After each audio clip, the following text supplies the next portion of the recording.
Bom dia a todos, boa tarde, boa noite, independente do momento que você estiver assistindo esse nosso vídeo. Estamos aqui para mais um Papo de Coach e hoje nós estamos conversando com o Marco Ornelas, amigo antigo, consultor, coach, palestrante, escritor. O que mais identifica Marco é que ele é um pai super cuidadoso e amoroso e principalmente um avô babão, como pode ser comprovado nas suas redes sociais. E uma coisa interessante que ele diz também que ele está em constante aprendizagem e prototipagem. Você fala um pouco disso também no seu artigo, né? Depois de explicar isso, o que é a gente se prototipar. Seja bem-vindo, Marco, à nossa conversa. Prazer. O Marco foi o meu convidado para que ele coordenasse essa nossa edição número 92 da revista Coaching Brasil, falando sobre o tema complexidade. E aí, o Marco, agora eu vou puxar aqui as palavras dele, o Marco fez o quê? Ele criou um grupo, porque o nosso dossiê tem 6 artigos, então o Marco escreveu um artigo e tem mais 5 pessoas que escreveram artigos também. Grupo esse que se intitula Quadrilha de Perturbadores. Adorei isso. Então, vamos identificar aqui essa quadrilha, né? Então, essa quadrilha é formada pelo Marco Ornelas, pela Rosa Alegria, pelo Carlos Piazza, pela Graziella Merlina, pelo Ian MacDonald e pelo Lucas Guimarães. Então, essa é uma quadrilha maravilhosa que produziu 6 textos de uma profundidade maravilhosa, que, leva tempo para a gente ler, reler, assimilar, pensar nisso, e principalmente aplicar isso nas nossas vidas, né? Então, Marco, seja bem-vindo ao nosso papo. Quero começar colocando para você o seguinte, a distância de São Paulo a Bauru é cerca de 420 quilômetros, que a gente faz mais ou menos em 5 horas. Agora, da Terra até o centro da Via Láctea são cerca de 28 mil anos-luz. Você consegue ter uma ideia do que seja uma viagem de 28 mil anos-luz? Não faço a mínima ideia. Eu também não faço a mínima ideia. Isso veio à minha mente quando a gente fala de complexidade, e a gente está super acostumado a ouvir esse negócio de anos-luz, mas que para o nosso cérebro isso não faz sentido nenhum. De São Paulo a Bauru, isso faz sentido para mim. Mas tem coisas que na nossa cabeça não entram. Então, eu quero puxar esse exemplo aqui para começar esse nosso papo sobre complexidade. Quanto que o ser humano efetivamente consegue abarcar do conceito de complexidade? Luciano, eu acho que pouco ainda, apesar da complexidade sempre ter feito parte, faz parte da nossa vida, nós somos um ser complexo, né? A nossa natureza ela é complexa. Apesar disso, e como complexidade é sinônimo de incerteza, de volatilidade, de dúvida, o que a gente fez foi tentar, nessas últimas eras, colocar ordem aonde não tinha ordem, né? Então, eu fui organizando, né? Vídeo que a gente fez com a organização, né? A administração, vamos dizer, a disciplina e a ciência de colocar ordem no mundo, né? A ordem na logística, a ordem nos almoxarifados, as ordens nos processos, as ordens nas estruturas, e aí eu fui lá e criei uma pirâmide organizacional. Estou aqui só citando alguns exemplos, né? E a gente foi botando ordem. Essa ordem até respondeu, em parte, as nossas angústias e as nossas dúvidas, mas não respondeu tudo, né? Até que se chegou um ponto que nós estamos vivendo, e não é agora, 2020, não foi 2019, a gente já vem vivendo sucessivos momentos de mudança de fato nessa realidade, onde a gente trouxe a complexidade para as nossas vidas, né? Quer dizer, ela já estava presente, mas agora ela já invadiu a nossa vida. Porque antes a gente podia dizer, isso acontecia lá fora, isso acontecia num outro país, isso acontecia num outro negócio. Agora eu vou te dizer, não, a complexidade está dentro das nossas vidas, né? Por exemplo, você estava falando do tempo, qual é a distância, o tempo que eu levo a Bauru, o tempo que eu levo a chegar na Lua, o tempo que eu levo para chegar em Marte. Essa noção de tempo, ela é uma noção de tempo de uma ordem que nós criamos, né? Por exemplo, nós estamos iniciando um ano, você até começou a conversa aqui nos bastidores me perguntando como é que estava essa entrada de ano, né? Eu vou te dizer, essa noção de tempo, de eu separo um ano de um outro ano, ela é nossa, ela é da nossa cultura, né? E aí eu fico me perguntando, ela não é uma tentativa de botar ordem numa coisa que não tem ordem? Não mudou, né? Assim, objetivamente, porque eu estou no dia 1º ou no dia 31, não mudou. Objetivamente, eu vou te dizer, não mudou nada para mim de dezembro para janeiro, né? Nós estamos vivendo sobre os mesmos efeitos, as mesmas coisas, não mudou, não teve uma mudança de ano, né? Mas agora a vacina chegou, vai mudar. O que vai mudar, né? Assim, o que vai mudar? Não sei se vai mudar. Tem coisas que não vão mudar, né? Assim, porque a vacina é uma tentativa de colocar ordem numa desordem. O que é uma desordem? De um organismo que não consegue lidar com um vírus, que bagunça a nossa biologia, né? E aí eu vou lá e coloco uma vacina que vai lutar contra os vírus, e os anticorpos, etc., né? Então, isso são tentativas de colocar uma ordem que, né? Outro dia mesmo, eu estava conversando com uma amiga e ela usou uma expressão de 9 meses de um parto, né? Aí ela dizia, nós estamos vivendo um parto.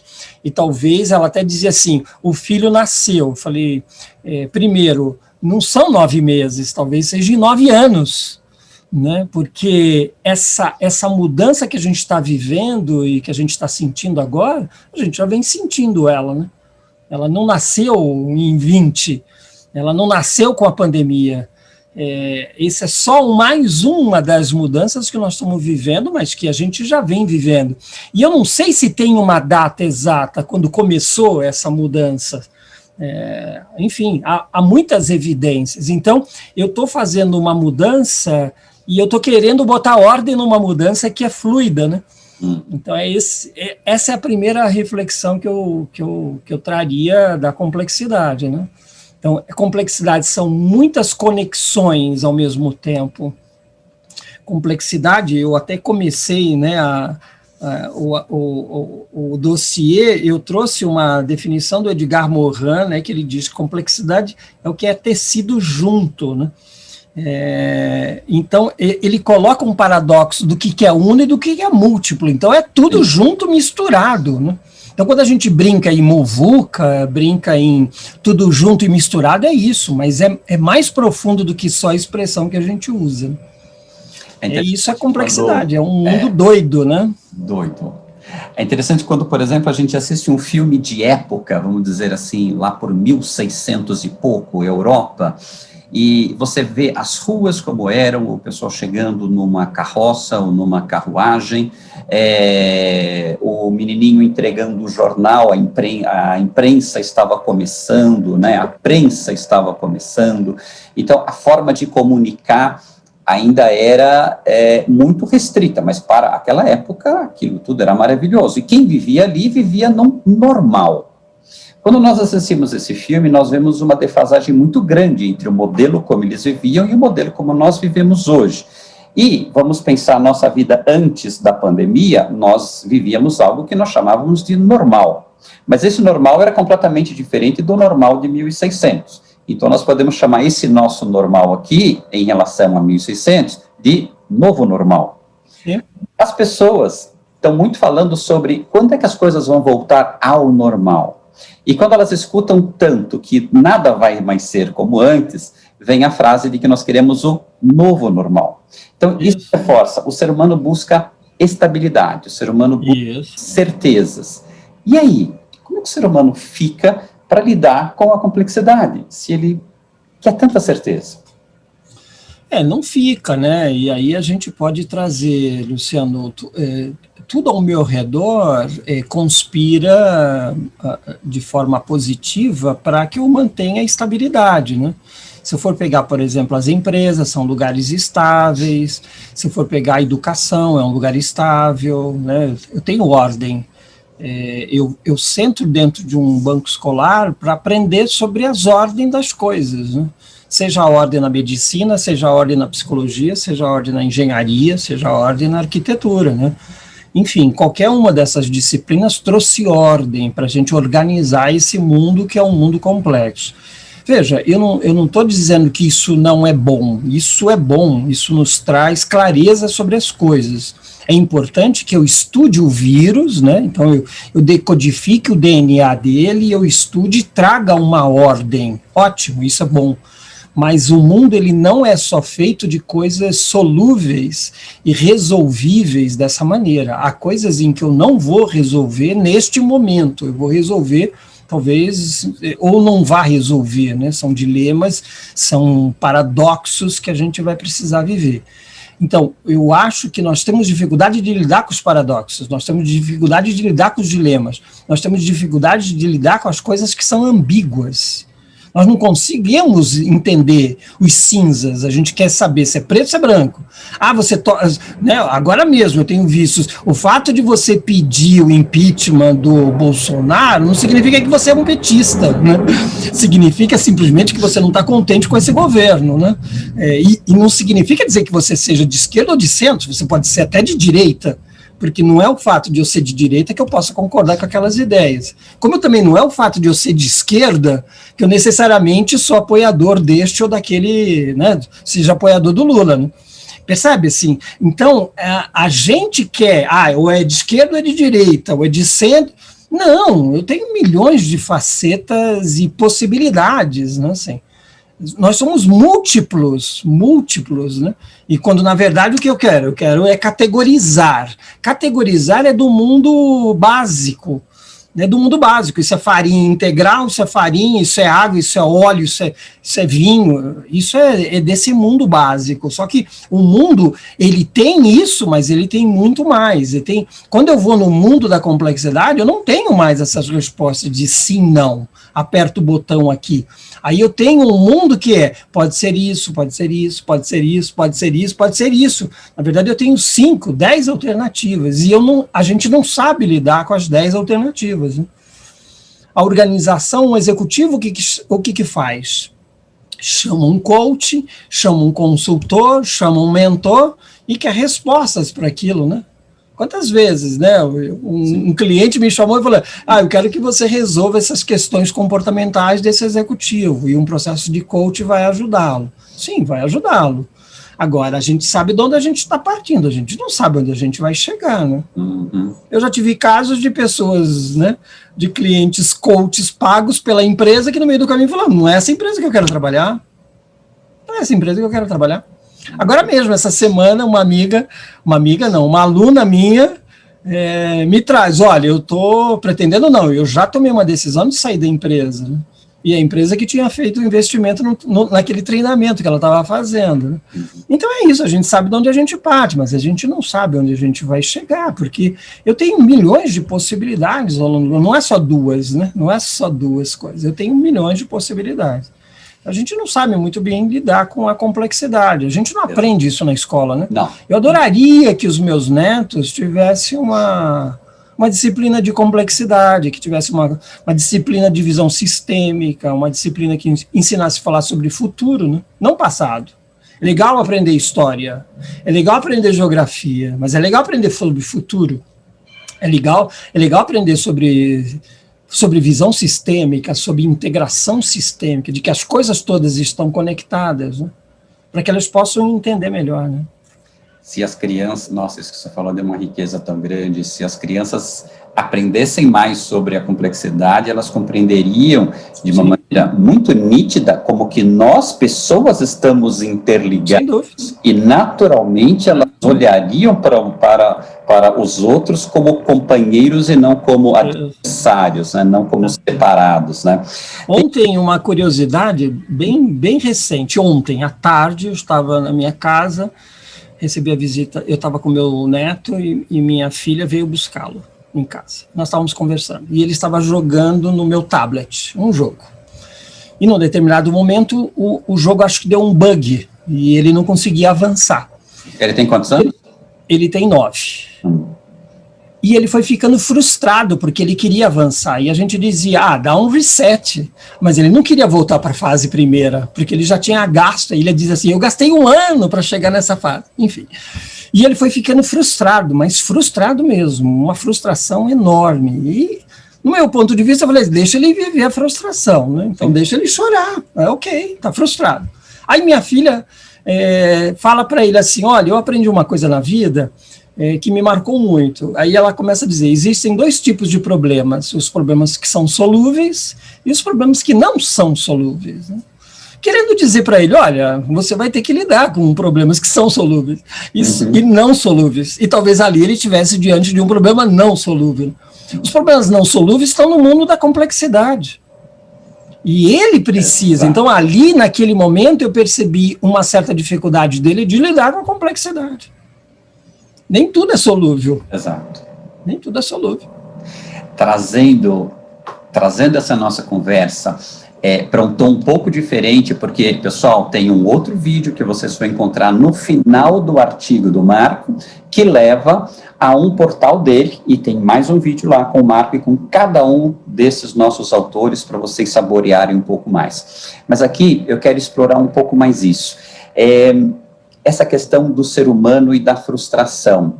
É muito comentado que essa geração de crianças e jovens, ela foi muito poupada de frustrações por uma geração de pais que sofreram e que não quiseram que seus filhos sofressem o que eles sofreram. Então, eles foram poupados.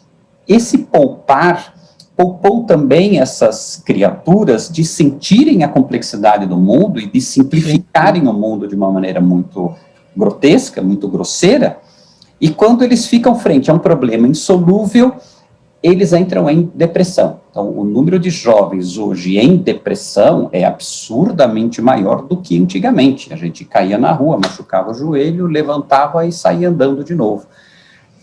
Qual é o efeito que você vê dessa geração que tem uma baixíssima resiliência à frustração para lidar com o mundo cada vez mais complexo? E considerando essa geração nas organizações. Luciano, eu acho que esse é um fenômeno geracional, sim, você tem toda a razão. Acho que a gente cometeu alguns erros do ponto de vista de educação, né? Mas eu acho que essa coisa da frustração, resiliência, plasticidade, que são temas que a gente vem falando, eles não são geracionais, né? Eu tenho visto, por exemplo, muitas pessoas angustiadas com o momento político que a gente está vivendo, né? E que de vez em quando, assim, preferem desligar a televisão, que preferem não lidar com isso, né? Eu sei, é angustiante eu viver dentro de uma sociedade que não fui eu que escolhi aquele caminho, e isso traz frustração, claro.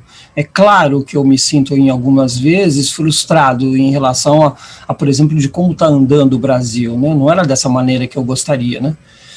Aí o que normalmente eu costumo fazer, agora é uma lição minha, Marco, né? O que é lidar com a complexidade? É ter consciência de que todos esses espectros estão aqui possíveis. Esse país, ele não é composto, os 220, sei lá quantos somos, né? 220 milhões de habitantes, por aí, eles não torcem para o mesmo time, eles não estão no mesmo contexto, na mesma bolha, não estão na minha bolha.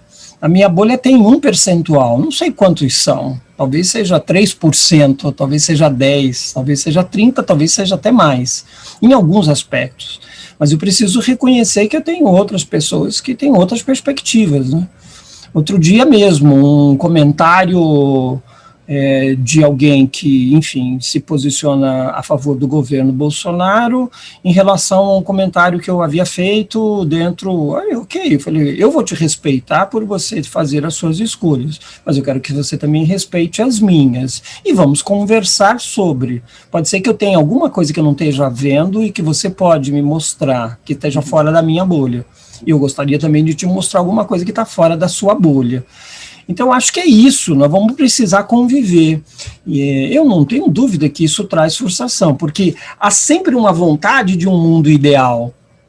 Eu adoraria que o meu neto vivesse um mundo ideal, que minha filha vivesse dentro de um mundo ideal. Adoraria, mas a gente vive dentro de um mundo real. E esse mundo real tem outras matizes, tem outras coisas, né? Eu tenho amigos que optaram por sair do país, né? Agora mesmo, um amigo no Canadá diz, aqui no Canadá nós temos, ele me disse isso, né? A gente tem quantidade de vacinas maior do que a população. Ok, legal, que ótimo que você está no Canadá, e assim, e não é nem desprezo por ele estar lá, eu acho que o Canadá é um exemplo, eu já fui e já morei alguns meses no Canadá, enfim, é só uma outra realidade, né?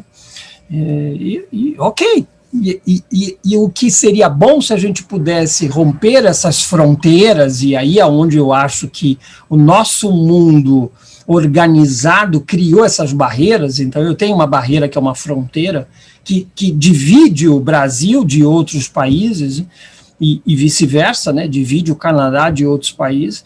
E tomara que lá no futuro a gente possa pensar num mundo sem essas fronteiras, porque essas fronteiras são mentais, né?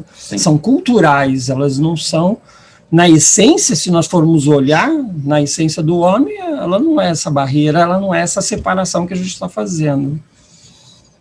E podemos conviver com todas essas diferenças, né? Exato. Eu acho que é isso, eu acho que ela não é ele não é um movimento só geracional da frustração, ele é um movimento mesmo que a gente está vivendo, aí a gente tem aumentos de suicídios, a gente tem aumento de frustração, de estresse, burnout. Isso não é um mal de um momento, isso é um mal de uma sociedade mais complexa e que não sabe lidar com a complexidade. Porque a complexidade pressupõe muita resiliência, né, que é uma resiliência emocional de eu lidar com tristeza, amor, alegria, frustração e todas essas emoções, e não me alterar por isso, né? Tanto é que foi interessante, mas passado alguns minutos ele já estava brincando e voltou, inclusive, para o próprio jogo e continuou brincando, né? Aí eu falei, olha, legal, ele soube lidar com a frustração, né, com aquela emoção, chorou, se desesperou e depois estava lá recomposto e continuou a vida dele, né? E, ao mesmo tempo, um pouco de plasticidade. E aí a plasticidade, eu acho que ela é mental, ela não é emocional, que é um pouco o que eu digo no artigo do desapego, de eu poder fazer novas conexões mentais, eu criar novos elementos. Eu não sei se foi até a frase lá da minha filha, de problemas solúveis e insolúveis, né? Mas isso é um movimento mental. Eu preciso entender, existem problemas solúveis, existem problemas que não são solúveis. E quando eu me deparo com essa realidade, eu consigo compreender algumas coisas que eu estou vivendo. É só eu botar dentro dessa caixa, isso é insolúvel. Então eu vou conviver com ele, nós vamos ter que conviver com algumas coisas que não são solúveis. O exemplo que você trouxe do seu neto me remeteu a coisas mais antigas, né, da nossa geração. Vamos pensar isso há 25 anos atrás, 20 anos atrás, coisas que você e eu passamos, como, por exemplo, a gente tem uma riqueza de material dentro do nosso computador, de repente o computador dá um pau, vai para a manutenção, e o fulano lá, para resolver o problema, ele formata o HD. E a gente não tinha backup. Então, quanta coisa lá no passado que a gente perdeu de e-mails, de arquivos, tivemos que fazer tudo de novo, e bateu para mim agora aquela sensação, né, de, cara, não dá para recuperar. E foi a sensação do seu neto, né, aquele negócio. E agora, o que a gente faz? Eu queria trazer um trechinho do que está na sua apresentação, que você coloca assim: A complexidade se apresenta com os traços inquietantes de um emaranhado do inextricável, da desordem, da ambiguidade, da incerteza. Por isso, o conhecimento necessita ordenar os fenômenos, rechaçando a desordem e afastando o incerto. Isto é, selecionando os elementos da ordem e da certeza. Quero destacar aqui uma palavra que eu não via, te confesso, há muito tempo, que é inextricável. Inextricável é aquilo que a gente não consegue separar. Então, quer dizer, para eu entender o mundo, eu tenho que olhar o mundo como um todo, mas eu não consigo enxergar ele como um todo, porque o meu cérebro não consegue abarcar isso. Então, é que nem o negócio lá dos anos-luz. Então, eu tenho que pegar uma partezinha e estudar essa partezinha. E aí nós somos muito educados nessa questão de fracionar as coisas, estudar parte por parte. Só que quando eu estudo as partes, a explicação que eu tenho do todo por essa parte não fecha. E aí o ser humano entra de novo numa frustração e vai buscar um outro modelo. Como é lidar com o inextricável? Eu gosto muito, o artigo do Ian MacDonald, ele traz um pouco essa perspectiva, né? O David Snowden, que ele representa aqui no Brasil, eu vou te dizer, quando eu vi o framework dele, que traz cinco cenários, né? Claro, complicado, complexo, caótico e confuso, para mim, Luciano, fez muito sentido a primeira vez que eu vi aquilo. Eu falei, cara, tá aqui, ó, um jeito de explicar todo o contexto que a gente está vivendo, né? É evidente que eu preciso estudar a parte, eu preciso de um médico, por exemplo, que seja um cardiologista, ou um médico que seja um ortopedista. Eu preciso de um ortopedista. Eu preciso desses infectologistas hoje, porque eles estão estudando este fenômeno. É uma partezinha, eles estão lá com microscópico, olhando somente uma parte. É evidente que aquele vírus está dentro de um corpo, e a gente já viu isso. Esse vírus, dentro de corpos diferentes, eles trazem reações diferentes. Você já deve ter visto gente com pouca idade que morreu do Covid, gente com muita idade que sobreviveu do Covid. Outro dia mesmo eu vi uma matéria de uma mulher, acho que de 101 anos, que passou por duas perrengues, aí uma delas foi o Covid, está lá firme e forte. Então, isso está na complexidade. Isso não está no entendimento, porque nós não conseguimos compreender ainda como é que essas coisas todas se desenvolvem lá. Então, eu preciso entender as partes, mas eu não posso nunca perder a dimensão de que aquela parte está dentro de um todo. E no todo, eu tenho coisas que não se separam, né? Eu separei para estudar, mas ele está conectado no todo, né? Então, aquele vírus está dentro de um corpo, e esse corpo está dentro de uma sociedade que está dentro de um planeta, né? Essa dimensão é que a gente não pode perder. Eu não acho que a gente não deva, né? Porque aqui diz, e assim, essa nem é frase minha, isso aqui é o conceito do Morin. Ele diz, eu preciso ordenar os fenômenos para rechaçar a desordem, porque num primeiro momento, todos esses fenômenos são uma desordem. Tem um tsunami, chega, é a primeira vez que a gente está vivendo com ele, vamos estudar o que é ele, porque ele pode vir a se repetir, e em ele se repetindo, como é que nós vamos nos organizar para lidar com ele? Porque num primeiro momento ele é um caos. Gente, a pandemia 13, 14 de março, ele foi, no conceito do David Snowden, um caos, porque nos primeiros dias, nas primeiras horas, todo mundo não sabia como fazer, como reagir. Então, aquilo é um caos, é uma total desordem, é pior do que a complexidade, porque está todo mundo direcionando para algum lugar, ou imaginando alguma realidade. E ninguém tem explicação para nada. Aí, no segundo momento, a gente começa, bom, isso é complexo, é um novo mundo que a gente está vivendo. E, ao mesmo tempo, a gente tem lá os infectologistas que estão estudando e já estão definindo, olha, gente, máscara e álcool gel é receita de bolo. Até hoje a gente está falando, máscara, álcool em gel, lavar as mãos, isso é protocolo. Esse protocolo está dando um mundo claro. né, o que o David Snowden chama de mundo claro. Então, nós temos todos os cenários presentes. Se eu quiser fazer um bolo de laranja, eu vou entrar dentro do Google, se eu não souber, ou pegar o livro da receita da minha avó, eu tenho lá como se faz um bolo de laranja. Siga os passos, passo a passo. E não tente inventar aqui, porque senão não vai sair bolo de laranja. Se eu quero um bolo de laranja, é assim que eu tenho que fazer. Se eu quero consertar o meu carro ou consertar o meu corpo, né, se eu estou com algum mal, eu vou procurar o quê? Um especialista. Não dá para ir no Google. Sim. A saúde eu não vou responder no Google, gente. O bolo de laranja, sim. Siga o Google, mas a minha saúde, não. Mas tem gente que faz isso. Ele se consulta no Google. Aí eu preciso de quê? De um especialista, de um cientista. Um cara que entenda, né? Quebrou o encanamento da minha casa, chame um bombeiro, chame um encanador, chame alguém que vai responder isso. Agora, se eu estou diante de um problema complexo, não adianta nada eu chamar um especialista para o assunto. Porque o primeiro problema complexo a gente não viveu ainda, ou a gente está vivendo, e aí a gente precisa de mais especialistas. Eu preciso de um esquadrão, né? Nesse sentido que a gente brinca do esquadrão, ou que a gente brinca, né, os squads, ou que a gente brinca que eu até chamei aqui, que você brincou no início, de uma quadrilha, né? Uhum. Uma quadrilha de conhecimentos diferentes. Aqui nós tínhamos uma quadrilha, né? As formações são essas, né? A Graziella, por exemplo, que trabalha mais diretamente com capitalismo consciente, é uma engenheira, né? O Lucas é um médico, né?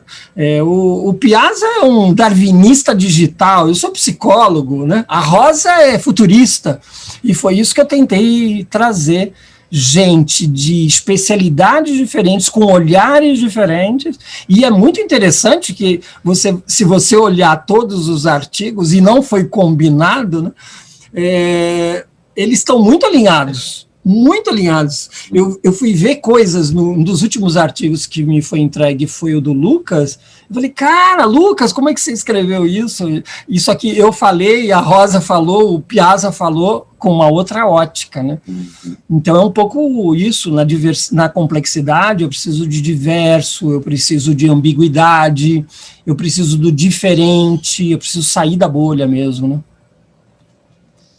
Quando eu fui pesquisar um pouco mais sobre essas pessoas que você havia convidado, pesquisando um pouco sobre o Lucas, eu achei coisas interessantíssimas sobre o trabalho dele, que é trabalhar com como é que se dá notícias ruins para familiares, né? E voltando a essa questão da medicina, você falou, eu tenho o cardiologista, o ortopedista, então, dentro da medicina nós temos especialidade para cada órgão do nosso corpo. E muitas vezes a gente vê na medicina, um cardiologista, por exemplo, que quando o paciente entra, ele não enxerga uma pessoa entrando na sala, ele enxerga um coração entrando na sala, ele vai tratar aquele negócio.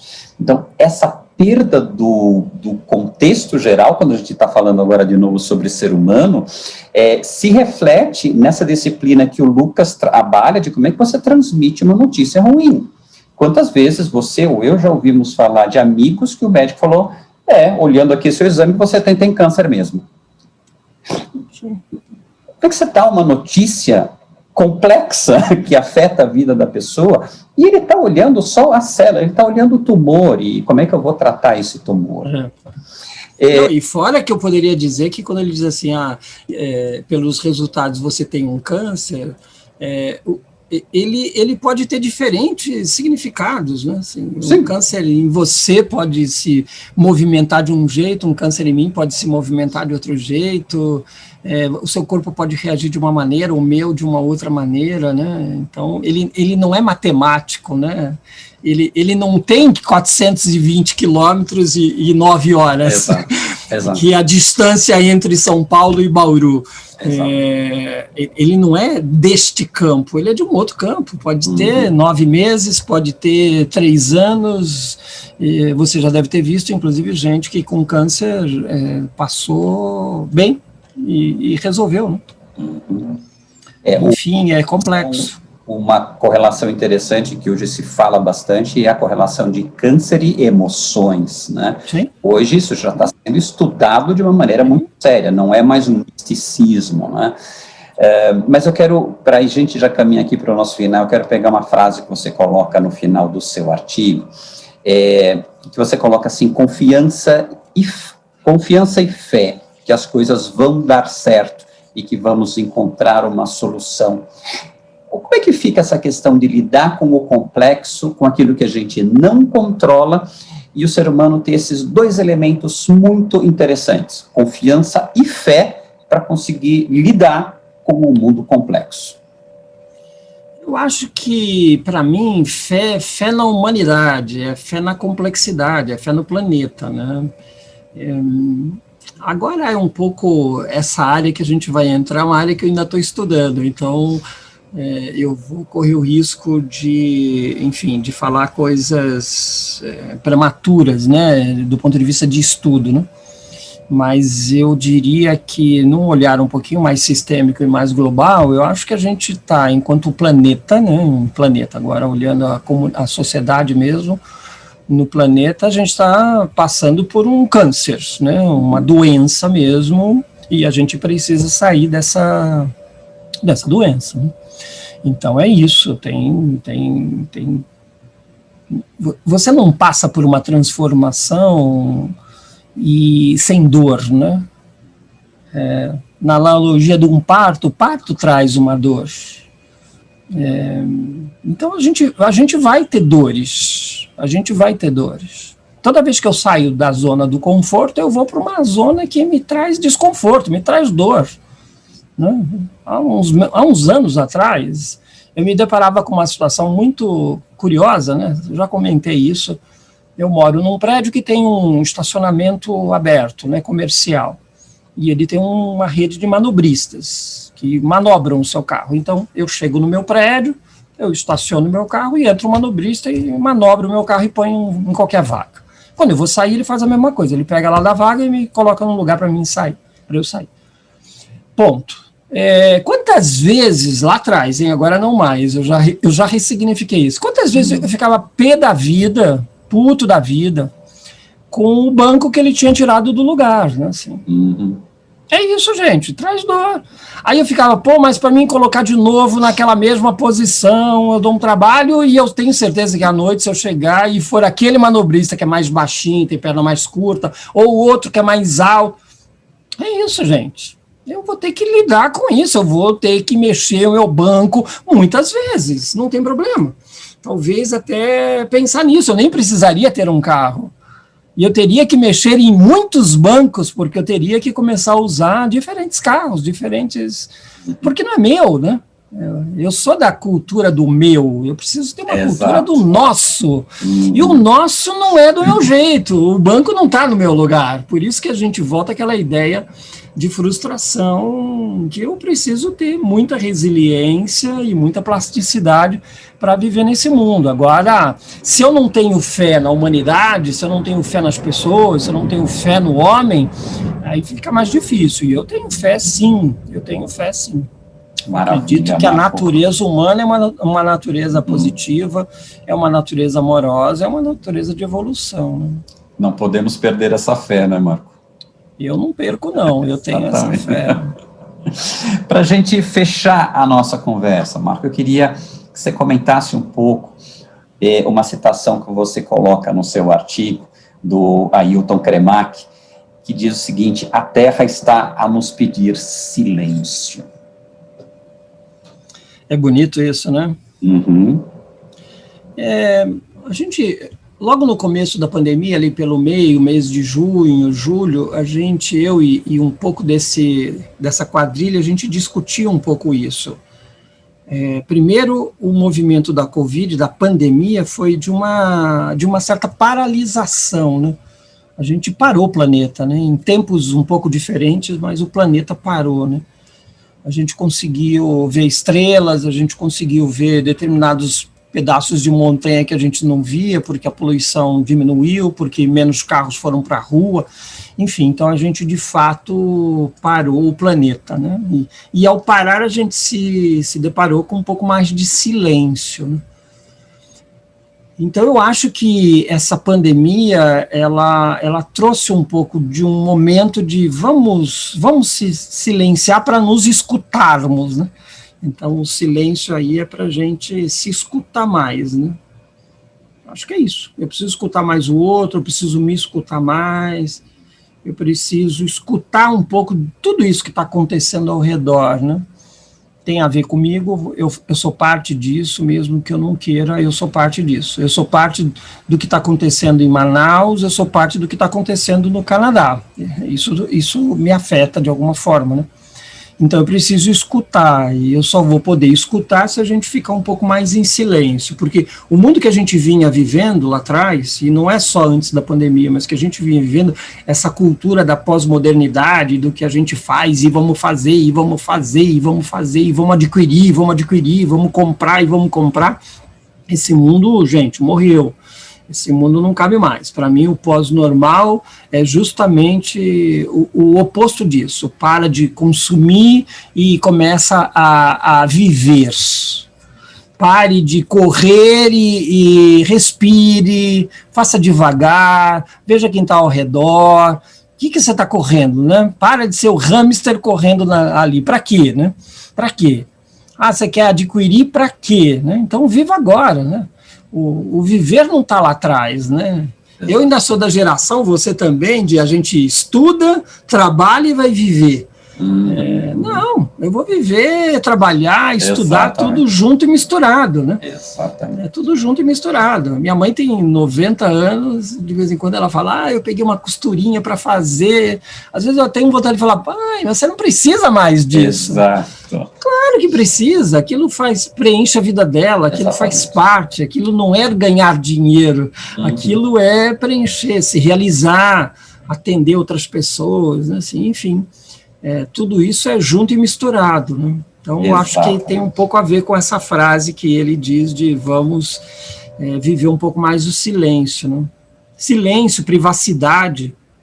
Olha só o que a gente está vivendo agora, Facebook e WhatsApp, né? Está todo mundo correndo, por quê? Porque a gente está falando de privacidade. Será que eu quero meus dados divulgados? Então, eu acho que o que tem valor no futuro, silêncio, o que vai ter no futuro é privacidade, porque a gente não está mais vivendo com mais privacidade, né? A gente está abrindo tudo, né? Exato. E tem um custo isso, né? E vamos aprendendo no caminho como é que lida com isso. No caminho, aprendendo como é que a gente lida com isso, né? Podendo frase... fazendo boas escolhas, né? Exato.